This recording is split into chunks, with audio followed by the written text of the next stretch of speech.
Hello and welcome to today's video. Today I'm reviewing an ink from a German company that I really enjoy. It's an ink I really enjoy, and that ink is this. It is Rohrer und Klingner's Smaragdgrün, or Emerald Green as it shall be called for the rest of this video. It's a bit of a mouthful, that title, for an English speaker. I'm a little familiar with German, but I struggle with that. Emerald green, beautiful green. Let's have a look at it. Here it is on regular cardstock. Beautiful green, bit of sheen on it, nice shading, rich. Not a dark green, kind of. It is very much an emerald green. If you think of vibrant green with a bit of sort of aquateal depth behind it, is sort of how I think of it. But really very beautiful indeed. Here it is on Tomo River paper. This is the 68 GSM Tomo River paper, as found in a Bond travel gear notebook, which is no longer made, but it is the standard old stock Tomo River paper. Okay, let's get started. First thing, I had it in two pens, as usual, TWSBI Go in a broad and an extra fine TWSBI Go. The broad being quite a wet broad and the extra fine being a little drier. Everything feels wet on Tomo River paper though, or wetter, I should say. Let's talk about these 5 points. So, firstly, the company has a long history. They've been around since 1892, and Germany based, of course, in Leipzig. And it is they specialize in inks for, as the bottle here says, fountain pens, steel nib pens, dip pens, and for individual writing utensils for calligraphy. So they've got a long history of doing this, and they've honed the skill. About the ink itself, it has excellent saturation, as you can see on that card. Beautiful depth of color there, and some nice shading. It has good performance. We'll see it on a range of paper. I'll talk about that in just a second. It's excellent value. Rohrer und Klingner inks are great value. They outperform a lot of their more expensive counterparts, in my opinion. And that is also where it comes into underrated.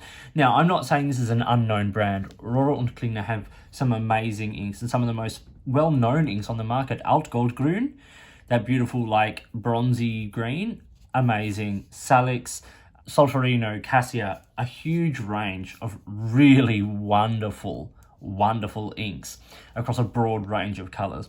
But they kind of, in my mind, don't get quite enough attention for the quality of what they are.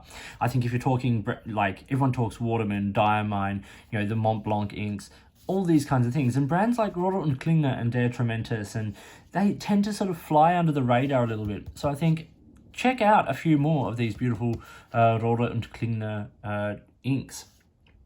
Let's talk about the performance. Okay, as we'll see on some of the other paper, there is some feather and bleed on lower end paper. There's no smudge when it's dry, so it's not one of those sort of high pigment inks. It's got a good depth of color and a medium dry time. So not necessarily, if you're prone to smudging or turning the page quickly, just give it a second. In the broader nib, it has a really nice flow. And it feels quite wet, which is nice and allows for some beautiful, beautiful shading. It has low water resistance, as we see up the top there. It moves around a lot, and while there is some detail left, I wouldn't consider this ink to have any water resistance. Otherwise, the ink is great. It's beautiful, it performs relatively well, all of that kind of stuff. Extras, there's some sheen. It's got excellent shader, but there is no shimmer on this ink. Let's quickly look at it. The performance, like, on the paper itself. So there's no bleeding there. It's Tomo River paper, so you wouldn't expect it, especially from a well-known, well-loved fountain pen ink brand. And if we look up nice and close, we'll see there is absolutely no feathering, which is excellent. It's beautiful. Working our way down the list, here it is on Rhodia, which is still 80 gram paper, coated paper from Clairefontaine.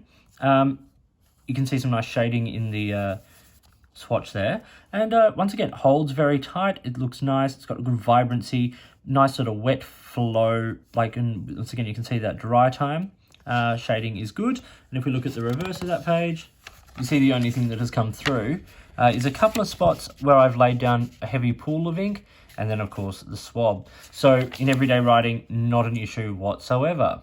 Down the line again to the standard sort of 80-gram printer paper, the colour is a lot more washed out. As you would expect, all of these inks on this page are more washed out on this paper. There is the beginning of that feathering that I was sort of talking about on sort of lower end paper. This is not fountain pen friendly paper, so not a lot holds up to it, particularly from a wet nib like that broad. And the fine looks okay here.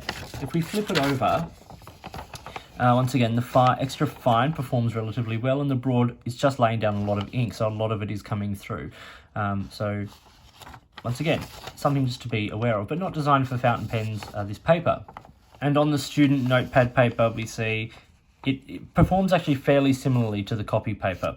It's got a bit of feathering, not heaps, like certainly I've seen a lot worse for sure, but it is feathering a little bit. And then if we look at the reverse, everything is sort of coming through, and even the extra fine there is poking through a little bit more. But this is very loose weave student notepad paper from a lecture pad, not designed for fountain pen use at all. If we look at the chromatography there, we see this beautiful underlying light green, which is just absolutely gorgeous, fieldy sort of apple green, and then this beautiful vibrant blue, something like a Konpeki kind of blue, and it's just lovely in that mix there. And I think that blue is what gives a lovely sense of that sort of aqua teal underneath the color of this emerald green ink. So the two comparisons I've pulled up are Robert Oster Tranquility and Monteverde California Teal. Now, this is one of my favorite color families, and these are two of my absolute favorite inks. I could use them all day long. So this is a little lighter, but it's so beautiful. That like light underlying green. And in fact, if we look here at this green, sort of just in there, before we hit the blue, we see some beautiful shades of that coming through where the ink pools, and around that nice halo of red sheen that we're getting on this paper. Let's now talk about the price of this ink. This is a 50ml glass bottle, which is great, with an aluminium top, so no plastic. And we can see that in the US, this retails for $11.95 US. That price is from Jet Pens. So a fairly economical price per mil, and especially for such a nice ink. And in Australia, that's $17.90 Australian. Really solid pricing.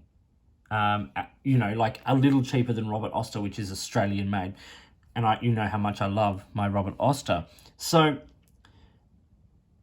and that price was actually from Desk Bandit, which is where this ink was actually purchased. It was purchased by one of my viewers, who I am super thankful for their support of the channel.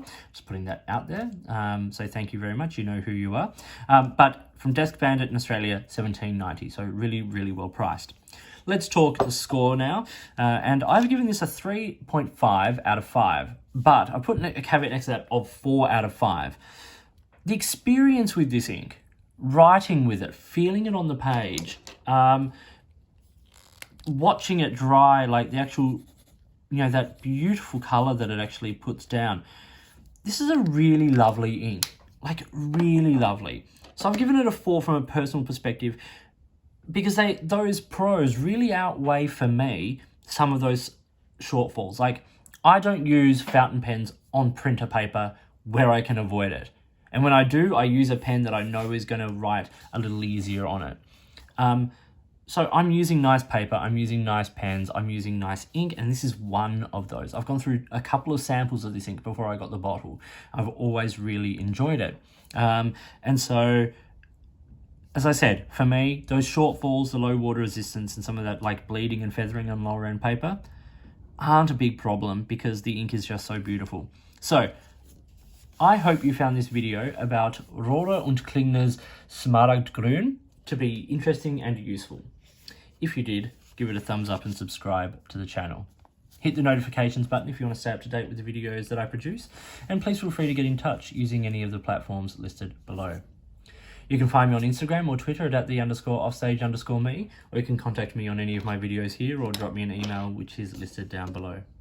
If you've got products you think I should be looking at, or if there's a way you'd like to support the channel by sponsoring a review or providing an item for review, I would love to hear from you. In the meantime, enjoy your inks, enjoy writing, and I'll talk to you soon.